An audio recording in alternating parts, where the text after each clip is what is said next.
পাহাড়ে আসা সার্থক। প্রথমবার পাহাড়ে এসেই এরকম বরফ, এখনও পৌঁছোইনি আমরা 0 পয়েন্টে, মাঝখানে এরকম জ্যাম পেয়েছি। এই যে বরফ। আপনি কোথাও ঘুরতে যাচ্ছেন গাড়ি করে, যেখানে যাচ্ছেন সেখানকার প্রকৃতি সম্বন্ধে আপনি খুব একটা অবগত নন, সেখানে কীরকম পরিস্থিতি হতে চলেছে বা কীরকম প্রকৃতি থাকে, আবহাওয়া কীরকম থাকে সেখানে ঠিক আপনি জানেন না, শুনেছেন লোকের মুখে।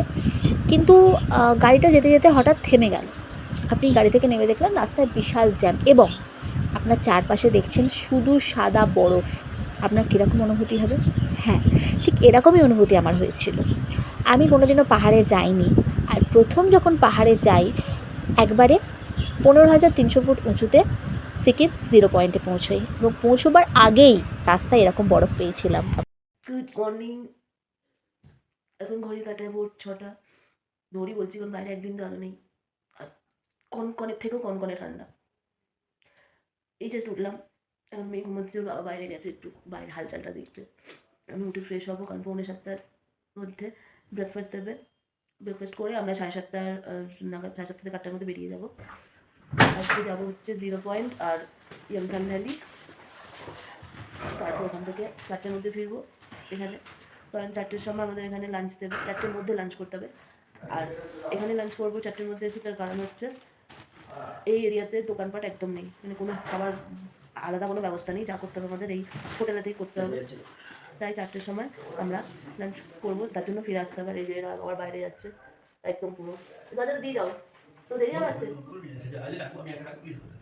দাদা নিচেটা ভেজে দাম যাচ্ছে। ঠিক আছে।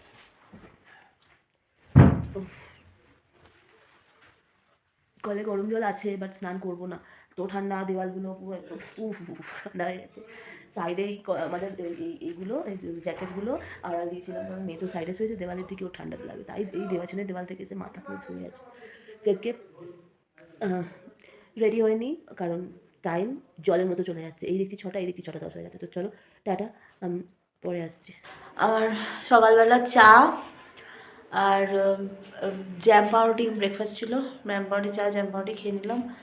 খেয়ে নিয়ে তারপরে এখন মেয়েরা গেছে, 3 বাচ্চাগুলোকে নিয়ে গেছে ম্যাগি খাওয়াতে, পাশে একটা দোকানে ম্যাগি পাওয়া যাচ্ছে, ওখানে খাওয়াতে গেছে, ওরা পাউরুটি খায় না। আমাদের গাড়ি এক্ষুনি আসবে 8:30 নাগাদ, গাড়ি এলে গাড়িতে উঠে পড়ো। এখন 8:07 বাজে। তো যাচ্ছি 0 পয়েন্ট, তাই গ্লাভস, ডবল সোয়েটার, জিন্স পরে নিয়েছি, এক্ষুনি বেরোবো। আমরা রেডি হয়ে গেছি 0 পয়েন্ট যাওয়ার জন্য। এবারে আমাদের কেউ বলতে পারবেন আমরা লেট করেছি, আমরা একদম অন টাইমের আগে রেডি হয়ে, বিফোর টাইম রেডি হয়ে গেছি। ড্রাইভার এখনো রেডি হয়নি।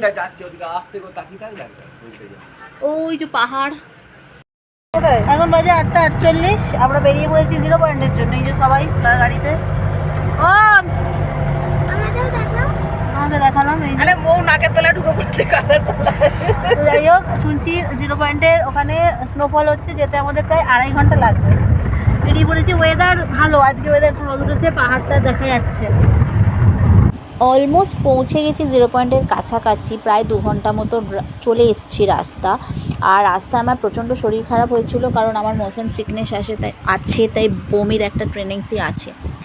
কিন্তু ড্রাইভার যখন বললেন যে আপনারা একটু পর থেকে রাস্তার দুধারে খেয়াল রাখবেন, বরফ দেখতে পাবেন, এবং যখন দেখতে পেলাম আমার সমস্ত ক্লান্তি ওখানেই দূর হয়ে গেল। ভাগ্যদেবী এখানে আমাদের কাছে একটু বেশি সুপ্রসন্ন ছিলেন, কারণ কিছুটা আসার পরেই দেখলাম রাস্তাতে বিশাল জ্যাম এবং সবাই গাড়ি থেকে নেমে গেছেন। না, জ্যামের জন্য কেউ গাড়ি থেকে নামেনি, গাড়ি থেকে নেমেছে একটা কারণে, সেটা হচ্ছে রাস্তার দুধারে সাদা এই বরফের চাদর বিছিয়ে রয়েছে, সেটাকে সবাই উপভোগ করার জন্য রাস্তায় নেমে পড়েছিল। আমরাও নেমে পড়লাম, কিন্তু মিলিটারি এখানে বারবার আমাদের অনুরোধ করছিলেন যে আপনারা এখান থেকে তাড়াতাড়ি বেরিয়ে যান, কারণ একটু পরেই স্নোফল হতে পারে এবং তখন আপনারা 0 পয়েন্টে বেশিক্ষণ সময় কাটাতে পারবেন না, ওখান থেকে আপনাদের চলে আসতে হবে। তাই কিন্তু রাস্তায় বিশাল জ্যাম না কাটলে তো আমরা বেরোতেও পারবো না।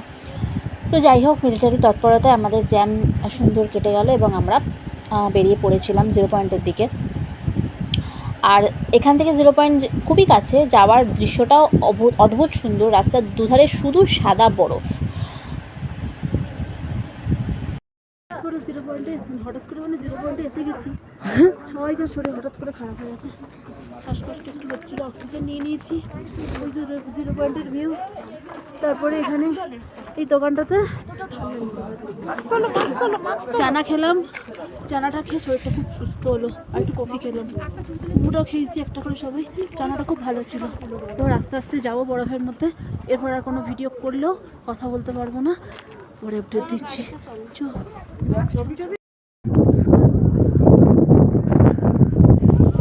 খুবই সুন্দর ভিউ।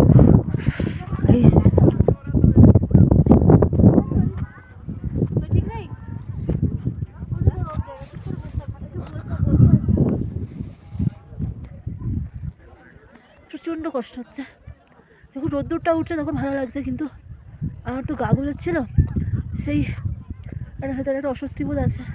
তারপর এখানে একটু ব্রিদিং প্রবলেম হচ্ছে, অক্সিজেন নিয়েছি, কর্পূরও নিয়েছি, বাট বেশি হাঁটাহাঁটি করতে পারছি না। আমাদের কিছু লোক বাড়িতে চলে গেছে বসতে, আমার পর আমার মেয়ে আর বাকি 3জন, হরিন্দিতা, নিবি আর অভিজিতা গেছে ওপর দিকে, ওই ওপর দিকে গেছে, ওই ওপর দিকে। আমি পারলাম না, আমি এখানে একটা পাথরের উপরে বসে আছি, এখানে রোদ্দুরটা আছে তো ভালো লাগছে। প্রচণ্ড শীত করছে, আমি বুঝতে পারছি না কোথায় গেছে। আমার মেয়ে লাল সোয়েটার পরেছে, সেই লাল সোয়েটারটাই খেয়াল করছি, বুঝতে পারছি না কোন দিকে গেছে। ও দেখতে পেয়েছি, ঠিক আছে। আমি এখানে বসে আছি, আর এত সুন্দর জায়গা, সত্যি খুব সুন্দর জায়গা। এর মানে ভাষায় প্রকাশ করা আমার পক্ষে সম্ভব না। কিন্তু কিছু কিছু মানুষ দেখছি অক্সিজেন ক্যান, কোনো হেলথ ড্রিঙ্কের বোতল, অনেক ছোটো ছোটো আবর্জনা বরফের মধ্যে গাঁথা রয়েছে। এগুলো প্লিজ করবেন না। যারা যারা আসছেন পকেটে রেখে দেবেন, গাড়িতে রেখে দেবেন, পরে ফেলবেন। আমাদের পরিবেশ, আমাদের এনভায়রনমেন্টেরই ক্ষতি হচ্ছে। এই পরিবেশ আমরা এনজয় করতে এসেছি, প্রকৃতিকে ক্ষতি করতে তো আসিনি। তো প্লিজ এগুলো অনেক যারা করে প্লিজ করবেন না। আমি এখনও পর্যন্ত এখানে রাস্তা একটা প্লাস্টিকের টুকরো পর্যন্ত ফেলে নিয়ে যাই, খাচ্ছি, গাড়িতে ডিকিতে মানে বাড়ির ওই ইতে রেখে দিচ্ছি, ডাস্টবিনে গিয়ে ফেলছি। ফেলবেন না। নিজেদের ঘরকে যখন পরিষ্কার রাখেন, নিজেদের প্রকৃতিকেও পরিষ্কার রাখার চেষ্টা করুন। ওইখানে উপরে উঠেছে সব, ওইখানে উঠেছে, ওগুলো অনেক উঁচু। আমার অত সাহসে করলো না। সাহসের থেকে বড় কথা, আমার শরীর দিচ্ছে না। আমার প্রচণ্ড কেমনটা হচ্ছে, ওখানে এত হাওয়া দিচ্ছে না, সানগ্লাসের ফাঁক দিয়ে হাওয়া ঢুকে যাচ্ছে, চোখ চাইতে পারছি না। তারপরে একটা ব্রিদিং প্রবলেম হচ্ছে আমার, যেটা গাগলিনী ভাব আছে, অস্বস্তি লাগছে। আমি বসে বললাম আমি যাবো না, আমি বসে পড়ি এখানে।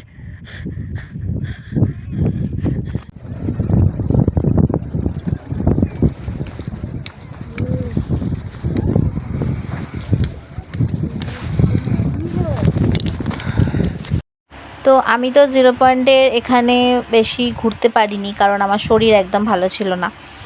কিন্তু যারা গেছিলো তারা প্রচুর মজা করেছে। এরপর প্রায় বরফে গড়াগড়ি খেয়েছে শুয়ে। আর এখানে একটা জিনিস নোটিস করেছিলাম, যাওয়ার আগে ইউটিউবে দেখেছিলাম, একটা ব্রিজটা রয়েছে না, এই নিচ দিয়ে একটা পাহাড়ি নদী বয়ে গেছে। নদীটার নাম আমি জানি না, কিন্তু যখন এলাম তখন নদীটাকে দেখতে পাইনি। এই যে নদীটা এখন দেখতে পেলাম, এই গর্তটার ভেতর দিয়ে জল দেখা যাচ্ছে, আর ওপরে পুরো বরফের মোটা চাদর, কত ফুটপ্রিন্ট রয়েছে এখানে, মানে নিচ দিয়ে জল হয়ে যাচ্ছে, আর ওপর দিয়ে হেঁটে বেরিয়েছি। যারা 0 পয়েন্ট বা হাই অল্টিটিউডে যাবে তারা অবশ্যই সঙ্গে করে অক্সিজেন সিলিন্ডার বা কর্পূর নিয়ে যাবে, অবশ্যই। অক্সিজেন সিলিন্ডারের থেকেও কিন্তু কর্পূর বেশি কাজ দেয়। তো নর্থ সিকিমে আমরা গেছিলাম হচ্ছে 0 পয়েন্ট আর ইয়ান্তন ভ্যালি। যেহেতু লাচেন বন্ধ ছিল তাই গুরুদম্বাল্লক যেতে পারিনি। আর 0 পয়েন্ট থেকে ফেরার পথে ইয়ান্তন ভ্যালিতে নেমেছিলাম। এই যে অল্প অল্প বরফ পড়ছে, আর নিচে তো নেমে গেছিলাম, নদীটার কাছে চলে গেছিলাম, ওটার সময় খুব কষ্ট হয়েছে, কারণ এখানে মারাত্মক হাওয়া দিচ্ছে এবং অক্সিজেন লেভেল প্রায় নেই বললেই চলে। 0 পয়েন্টে যাওয়ার সময় থেকে আমাদের কাছে আনএক্সপেক্টেড জিনিস হচ্ছিল, মানে 0 পয়েন্টে পৌঁছাবার অনেক আগে থেকে আমরা বরফ পেয়ে গেছি। ওখানে গিয়েও যারা এনজয় করা তারা ভালোই বরফে এনজয় করেছে। আমরা শারীরিক অসুস্থতার জন্য যেতে পারিনি, সেটা আলাদা কথা। এবং 0 পয়েন্ট থেকে ফেরার পথে আমরা আর একটা জিনিস পেয়েছি, যেটা সত্যিই আনএক্সপেক্টেড ছিল আমাদের কাছে। ড্রাইভারও বলছে এরম খুব কমই হয়। আমরা স্নোফল পেয়েছি, হঠাৎ করে স্নো পড়তে শুরু করে, যাওয়ার সময় অল্প অল্প পড়ছিল, ফেরার সময় ঝড়ের মতো, জাস্ট গা হাত পা ভিজে গেছে। আমি দেখাচ্ছি পরের কত ভিডিও ক্লিপগুলোতে, অসম্ভব স্নো পড়েছে। তো এই তো হচ্ছে সেই মুহূর্ত যার কথা বলছিলাম, স্নোফল পুরো ঝরঝর করে বরফ পড়ছিল। আর এখানে আমাদের আবদারে ড্রাইভার গাড়ি দাঁড় করিয়েছিল, কারণ এখানে গাড়ির ভেতর থাকা যাচ্ছিল না, এত পড়ছিল বরফ, যদিও এখানে নামাটা একটু রিস্কি ছিল কারণ রাস্তা পুরো স্লিপারি হয়ে গেছিলো, কিন্তু কিছু করার ছিল না, এই মুহূর্তে তো আর ফিরে পাবো না। আর ড্রাইভারও কিন্তু গাড়ির মধ্যে থাকতে পারেনি, সেও বেরিয়ে এসেছিলো, কারণ সে প্রায় প্রতিদিনই যাতায়াত করে, তাও সে বেরিয়ে এসেছিলো আমাদের সাথে ছবি তোলার জন্য। এতটাই সুন্দর মুহূর্ত ছিল। তো The next day. Good morning, এখন বাজে হচ্ছে 7:45, আজকে 12 তারিখ, 12ই ফেব্রুয়ারি, 7:45।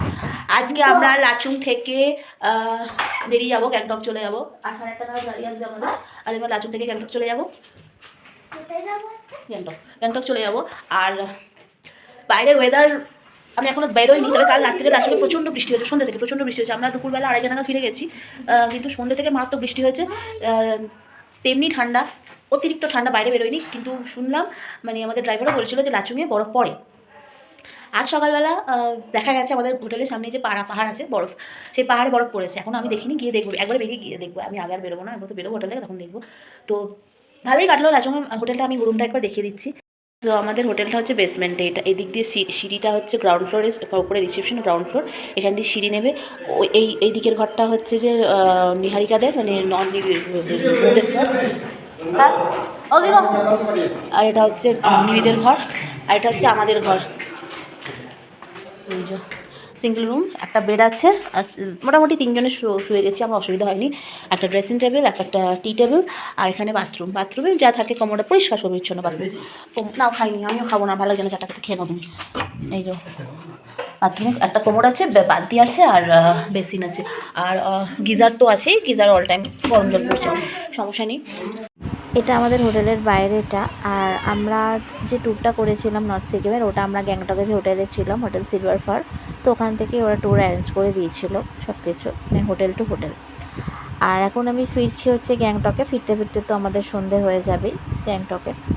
তো বাকি পর্ব পরের ভিডিওতে দিচ্ছি, সঙ্গে থাকবে।